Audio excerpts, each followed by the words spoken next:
nobody would give me a job. That time I lived in the parking lot. Contracting officer called me and said, hey, you got the bid. It was insane because I made more on that than what normally I was working. $30,000. They gave me a line of credit of like $750,000. I got paid from the government. I paid my bill. It really doesn't take money to make money. I've got 4 different businesses that all revolve around government contracting. Today we have Gov Guy Nick. And if you don't know him from TikTok, you definitely must. And he's not just on TikTok, y'all, but he also has federal government contracts. So welcome to the channel. Hi, Kizzy. Thank you very much for having me. I feel very honored and very excited to be here. I'm excited to have you here too.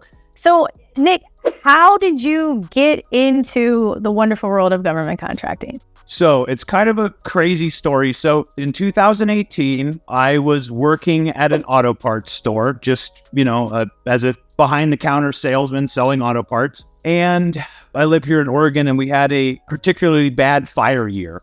And so there was many firefighters coming in that were running different pieces of equipment and they were making, hundreds of dollars a day when I was used to, barely just scraping by trying to make it. So it kind of opened my eyes and I thought, man, I should get a job doing some firefighting, running these pieces of heavy equipment. So I actually went and looked and talked to a couple of people that are around in my area and tried to get a job, and nobody would give me a job running these pieces of equipment, which some of these guys were getting paid like $500 a day. Wow. So I went, okay, well, I guess the only other option would be, if I want to go do that, is to build my own. So as I was to build my own pieces of equipment, which you can see some of the pieces of equipment on TikTok, if you go on the channel. Anyways, as I was looking for funding to pursue buying equipment and building these pieces of machinery and all these different things, I was, as most people know, or if you don't know, one of the first steps is having a business. And then the second one is getting registered with Sam.Gov. Whether you're doing anything else, you need to have a UEI. Back then it was Dunn's number.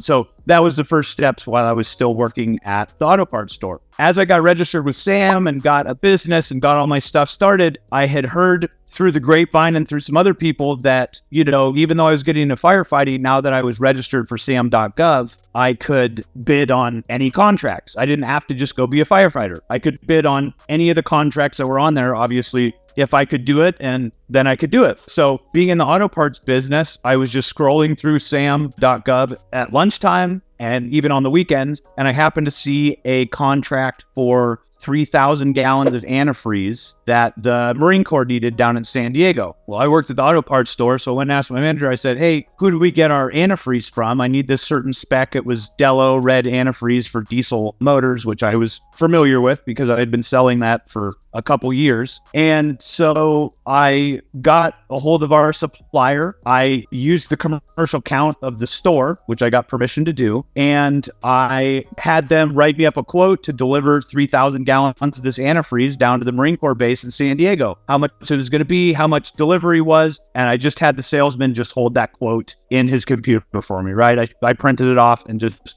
told him, hey, hold it for me. So then I tacked on I can't remember anymore, I think it was 10 or 15% onto the order for the antifreeze, all doing this while still working my regular 9-to-5 job, doing this at lunchtime and writing it all up on the weekends, and sent it off. And I think it closed, and maybe a week later, the contracting officer called me and said, hey, you got the bid, we'd like to know when delivery is going to be, and the whole thing. And it was insane because I made more on that than probably it took me, a month and a half, almost 2 months to make that much money. When I accumulatively put the time together, I'm like, man, because I didn't know what I was doing really, but I probably did that in a matter of over days and days, but really accumulatively actual work time on that was, maybe 7 or 8 hours. And so I kept that in the backlog and got that money. And then I did the same thing with some plastic piping. So anyways, just to back up a little bit. So I thought, if I can do this with antifreeze, what other commercial accounts could I go get and start selling things to the government? Mm-hmm. So I just started looking on Sam.Gov, and I've kind of always done it that way, where I just scrolled through and looked for stuff. And I'm a pretty versatile guy. I always have been. Mm-hmm. And the next one I found was they wanted 8 miles of this 1-inch black poly PEX piping for irrigation. And I thought, well, I know what that is because I've I've been in industries before where we used irrigation piping, just small piping. I thought, I know what that is. I know exactly what that looks like. So I printed off the specs and went around to the local irrigation stores and said, hey, who can get me this delivered to here? Once I found someone that had the best price, then I had to go there and open a commercial account with them, which surprisingly, not really being anybody or having that much business, having a business for like less than a year, I think they told me, and I'd actually told them, I said, hey, just because I was worried about that me being a nobody and wanting them to front me $100,000 worth of piping. I told them, hey, this is for a federal contract. I can show you that that's what it's for if we win the bid. And they gave me a line of credit of like $750,000.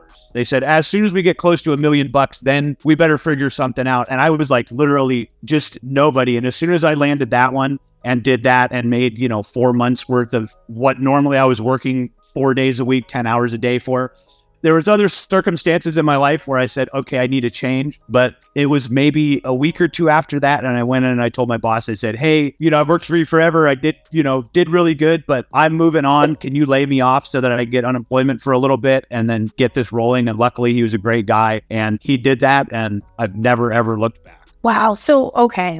This is amazing. When did you say, I'm done with my job? What year was that? I started my business, one of them.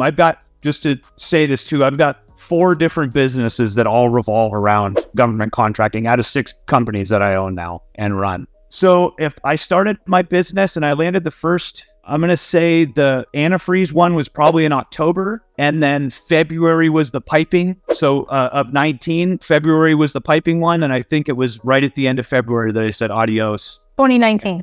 2019, yeah. So 2019. And what was the contract award amount, if you're open to sharing it, for the antifreeze? The antifreeze was $30,000. And I think I was getting the antifreeze, I want to say, for somewhere around 27. Which is amazing. Which was amazing. It was great. So amazing. Yeah. I mean, you can't even get that at the casino. Your house always wins. So how did you fund the first one, the antifreeze? The first one, I didn't fund it. They fronted it to me. They gave it to me, and it was the same even with the piping one. A lot of these times you can go to these places and get commercial accounts, and 90% of the time, at least every one that I've ever opened with rental companies, with plumbing suppliers, with any of these guys, they'll give you like net 90 terms, which means, if you don't know, that means once they deliver their goods, you owe them money within 90 days. And if you do business with the government, most government things are net 30. So on those first 2 contracts, I got paid before I owed the money for the products that I received. So I got paid from the government. I paid my bill. Oh my gosh. I love this because there's a lot of noise out there, and some people have experienced this, so I'm not downplaying anyone's experience, that they'll run into difficulties where a vendor doesn't want to extend them credit. They're very suspicious. And so what are those things those steps or the strategies to get a company out the gate to say, yeah, you're going to have $250,000? Like, how do we do this?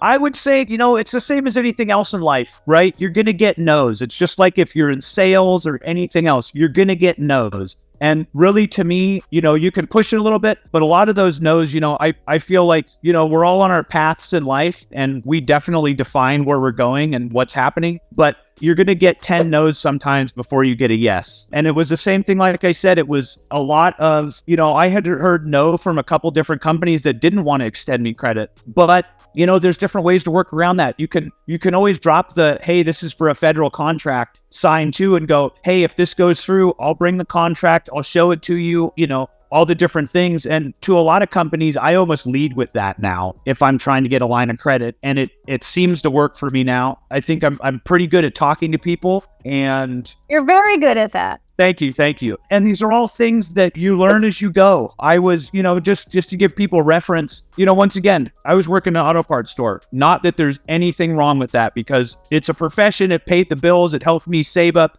for a house, at that time. Just to kind of rewind, at that time, I also had a motorcycle shop, where I was restoring motorcycles and working on motorcycles. And at that time, I lived in the parking lot in an RV. It wasn't like too funky, but I lived in the parking lot there while I was trying to get my stuff off the ground. And now, not even 5-6 years later, this winter, I'm going to Asia to live on the beach with my family. So, as somebody that definitely came from being raised by my single mother, I left high school and my sophomore year to go to a trade school and to be an electrician, which I never pursued. I used it some on the side to kind of hustle and get money here and there. But, when it really comes down to it, there's this thought that everybody has and there's this saying, and I don't know where this saying came from. There's a lot of sayings around money that I think are completely false, and we've all been kind of led to think that they're true. But it really doesn't take money to make money. And if you find the right person to believe in you and you're persistent enough and you've got it up here that no matter what, you're going to succeed and you don't ever give up. I don't care who you are. I don't care the color of your skin. If you're a man, if you're a woman,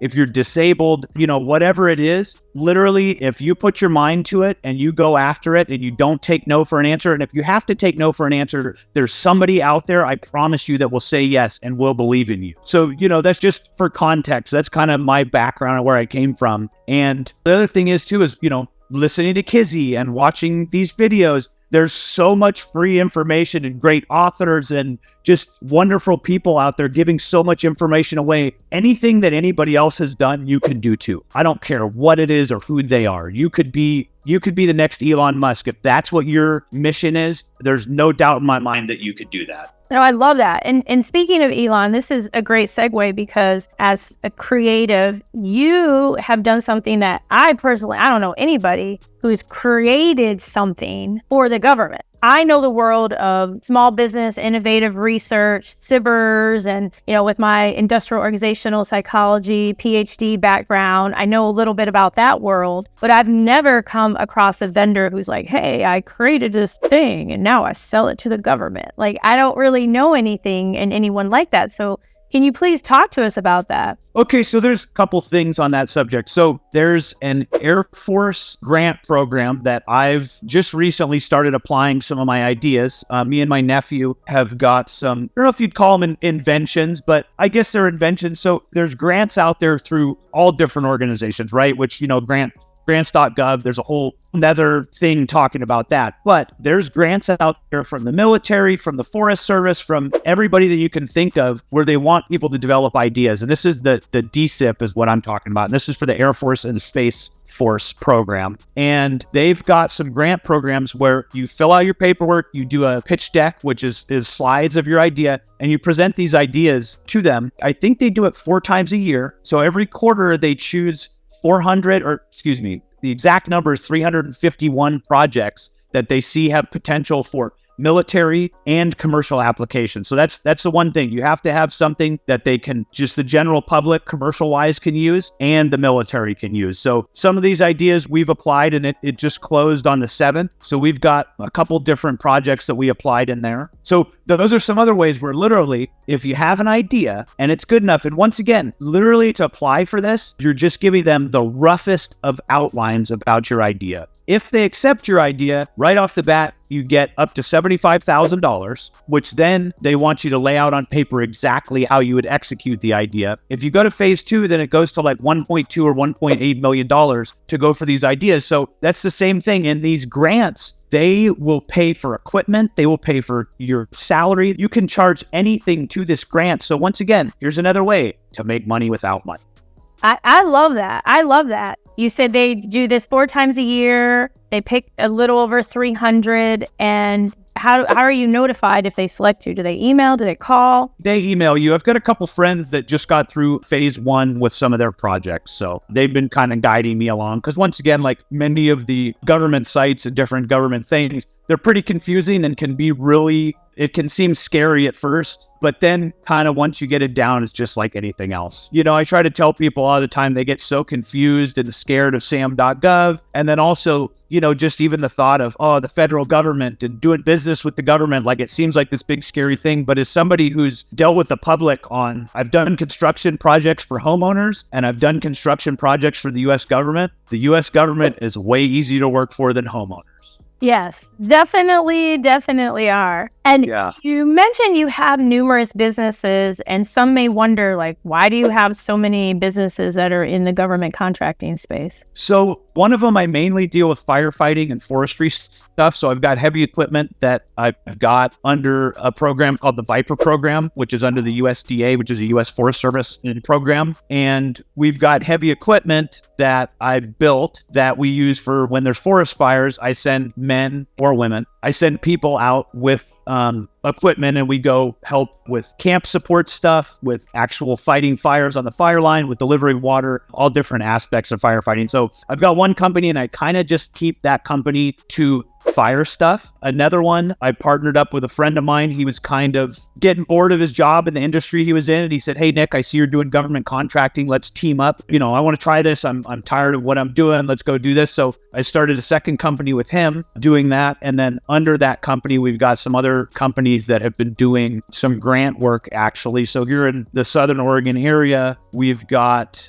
it's big. West Coast is big forest fire season or times, and there's a lot of federal FEMA money out there right now to do defensible spaces around people's homes, which is basically just not fireproofing them, but if there's bushes close to the house, if there's landscaping that's flammable, if there's different stuff, FEMA's actually paying private contractors to go in, and they're covering 3/4 of the bill. So we've got a company that'll go in and fire-wise, defensible space. Defensible space means if there's a fire coming through, firefighters can use your piece of property as an anchor point or successfully fight fire from that area because it's kind of a safer. It's just giving your house a better chance of surviving if a fire comes through. Wow. I get it. You're in Oregon, and you talked about working at a Napa Auto Parts. Mm-hmm. Where did the firefighting part come into all of this? So the firefighting really came from, it was kind of funny because I jumped into it not really knowing, which is kind of my style, is if there's something I don't know about and it makes me uncomfortable, I've kind of grown addicted to that feeling, because I know, as anybody to it, I try to tell people, if you're getting into something that makes you feel uncomfortable and you're scared and you feel out of your element, you're growing. Yes.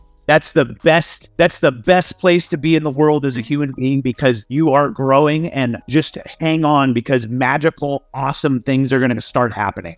And if you stay in your comfort zone constantly, you're never going to be proud of yourself. And you get out of that comfort zone, and beautiful, beautiful things happen. And all of a sudden, you start doing that a little bit every day, or a little bit here, a little bit there. You're going to turn around one day and look and go, who is that in the mirror? And who was that back there? It's a beautiful, magical thing. You know as well as I do, Kizzy. And I hope other people will listen to that and learn from that, because it's a beautiful, beautiful life that we've been given, and we're allowed to take part in. And yeah, push yourself. I promise you'll be proud and you'll be happy. Yeah, I agree. There was a point in my life where I was very comfortable and equally miserable, and thought I kind of felt like I had built this cage, and I'm just like, oh, so this is my life? What am I doing? And so thankfully that's all changed now. But it can be scary as you're going through that transformation, or you're taking that step to get a cage code, or to bid on something, or to tell your family, hey, I'm going into government contracting. It's definitely not something most people are aware of, or like, oh yes, let's do it.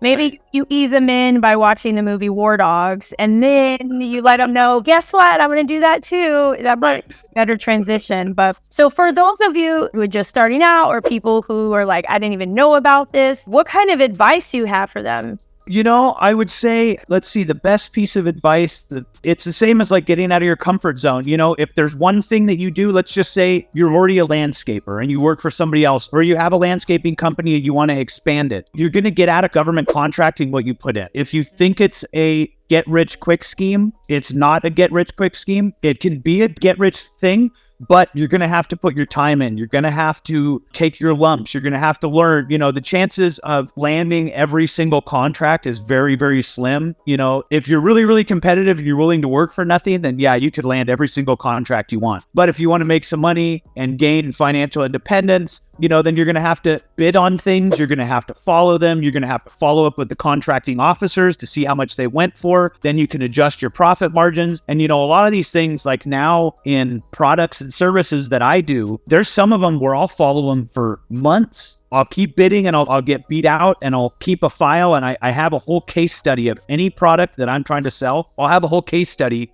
of 10 times that I've been following and watching it to see where my profit margins or where my profit could be. And sometimes after 10 times of watching somebody bid on ballpoint pens, I go, okay, I can't touch ballpoint pens, because whoever's keeps winning these gets them for way cheaper than I'm ever going to get them. So I go, okay, I'm not a ballpoint pen guy right now. And then I'll move on to the next thing and go, okay, am I going to be the copy paper guy? And I'll follow those again. So it's just staying the course and doing your research. Make sure Sam.gov, it's tough because there's no standardized way that contracting officers are taught to upload information or put NAICS codes or put closing dates or award data or anything like that. So just doing your research on past things that have closed and just stay in the course, because sometimes it can take a little bit to figure out your rhythm. But then when you do, it just you can kind of be on autopilot, and it becomes really easy. Once again, leaving next winter to spend 6 months in Asia, and I'm still going to be bidding contracts and doing work from there. And if I need to come home, then I'll fly back to the US and do a job, and then on to what I'm doing. So yeah, just not getting discouraged quickly, because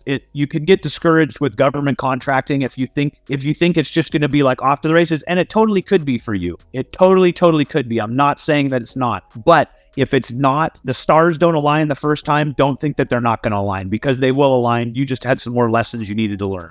Oh, I love that.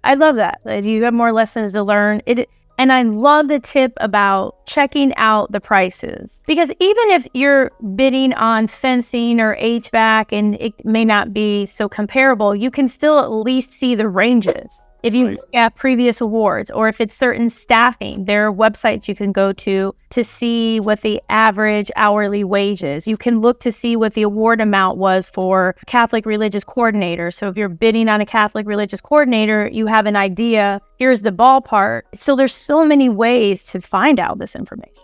Correct. Another piece of advice too is, think outside the box. I mean, if all you are is a landscaper, and not saying, because I've done landscaping myself. I mean, that's basically what we do with the grant program. If that's the only box that you want to fit in, and that's all you want to do is landscaping, that's totally fine. But it's the part of also like thinking outside of the box and go, oh, there's a janitorial contract that's right next to me. Hey, my aunt does house cleaning. I could maybe get her in on this, and we could go do a site visit, and maybe she wants to go clean the federal building once a week and do the dusting, and then do an annual deep cleaning, twice a year or whatever, so that's another thing. And that's one thing that I think I've had great success, is that I don't pigeonhole myself into one thing. I mean, we've done surveying and grazing allotment stuff. I've got one company that we do hazardous material. We do firefighting. We've done work at air tanker bases for firefighting. We did a bunch of construction projects during COVID for COVID build outs for supply warehouses. I mean, anything under the sun I have bid on. I've never done any defense stuff. If something has to do with hurting another human being or animals, I'm totally out of that. But and not that there's wrong with people that do that, but that's just not my cup of tea. But other than that, I keep a really open mind and try to just think outside the box. It's same with like when the PEX piping came up. I know what PEX piping is. There's a place down the road that sells PEX piping. It took me 15 minutes to call them or go down there and go, hey, do you sell this spec of PEX piping? Oh, you do? Okay, could you get me a price delivered to Arizona to the national forest there? It's thinking out of the side of the box. And then if you do that enough times, you're going to find a niche, then it could be profitable. And you could just be the copy paper person or the antifreeze or whatever it is, and find your niche, and you just happen to get it all lined up. And then, you get another one of those and another one of those, another one of those. And then all of a sudden you've got 10 of those, and you're doing once a month on each of them. And it's like, like a no-brainer. And what's great about it is you cast this wide net, so then you're in these different markets. I think of it like somebody who owns a bunch of restaurants. You may have a seafood restaurant, a steak restaurant, a Mexican restaurant, a quick service restaurant. So you're hitting all the markets. And the same with you. Although it's on the federal side, which, by the way, USDA is one of our amazing clients that we've had for 10 years. I saw that you've got a bunch of awards from them too. Yes, we've gotten a lot. I love my USDA. I even have a USDA hat in Miami Beach. So, but it's great because although you're on the federal side, you're in all of these different areas. So you never have to worry about, oh man, they're cutting back in this area. Man, what is that going to do to my business? Or I don't know, but you're in so many areas, and the government is open to that. I've never had anyone say to me, why are you bidding on this religious position? Why are you bidding on this vape inspection? Why are you contacting us about office furniture? And so the more and more you do that, when you bid on something, it's like, oh, wow, look, I mean, Nick's got all these contracts in all these areas. I want to go with him. And it just takes that time. Like, especially within a year, you're going to be like, oh my gosh, for those watching, even if you haven't had a win yet, you'll get to that point where you're like, man, it just happened so fast. I have all these contracts. Yeah. And that's where the same thing, stay the course. Just keep going after it, listen to people, watch videos, read books, do all the things, because there's so much free knowledge out there of all these people that have come before you and have taken the lumps. And you don't necessarily, you're going to take your lumps, but by getting your book or watching your videos, those are all free lumps that right there, those are all free lumps that she has taken so that you don't have to, or that I have taken, or any of that stuff, so that you're still going to take your lumps, but you don't have to take as many of them. It just lays the path out a lot easier, because there's mistakes that have been made. And when you get to that point, if you go, oh, I remember Kizzy, or, oh, I remember Nick said this would happen, or this is something to watch out for, you can just make a U-turn or turn left at the Y instead of going straight and going into the pothole. Yes. I love that. I love how you summarize that. It's beautiful. And it's so true. We're here for you. Definitely check out Nick on TikTok. What is your handle on TikTok for everyone? It's GovGuyNick. I've also got a YouTube. I just started that, and I'm going to start coming out with some tutorial videos and stuff on there. And then Instagram, Facebook, all of those I just started. So I kind of, I was telling Kizzy earlier, this is my first experience in life having any social media. And I started in January, and it kind of just, at least TikTok so far, kind of just took off like a rocket. So people have been enjoying my content. So yeah, please go on to GovGuyNick, and it's the same handle on all the different social media platforms, and check it out. And we've got stuff coming out. I post 2 different videos a day, and then we've got some other exciting stuff coming out here soon. I'm not going to lead on too much about it, but just stay tuned. But it's good. It's super exciting, because I'm all about you learn, apply, adjust. The more you learn from a variety of people, you apply it, you adjust, and then that way you have your own personal blueprint, because we're all entrepreneurs at the end of the day. The way Nick runs his businesses and he bids, that's how he runs things. The way Google does it's how they do it. How Elon does it, these are all government contractors too. The way I do it, it's a little different. So you have to figure out what works for you. So keep learning, applying, and adjusting. Correct. And I think getting as many different perspectives too, because you're going to learn little pieces from all different people, and you apply those because those make sense to your personality or the way that you do business or the way that you want to operate in life. So getting a really well-rounded experience, I think, can just make you more successful and just give you more ammo in your arsenal, or tools in the invisible tool belt, like that I like to say that all of us wear, these invisible tool belts. And as we get more tools in life, we just have them, and we always carry them, and you apply them and pull them out as you need, and just become a better, well-rounded human being. Yes, you definitely do. So I can't thank you enough for being here, Nick. And please, everyone, check out Nick's content on TikTok, check out his channel, and don't forget, everything is possible. And get my book, winnerswaybook.com. winnerswaybook.com. Like, subscribe, hit that notification button. I'm going to say it again because I love it and mean it so much. Everything is possible. And until next time.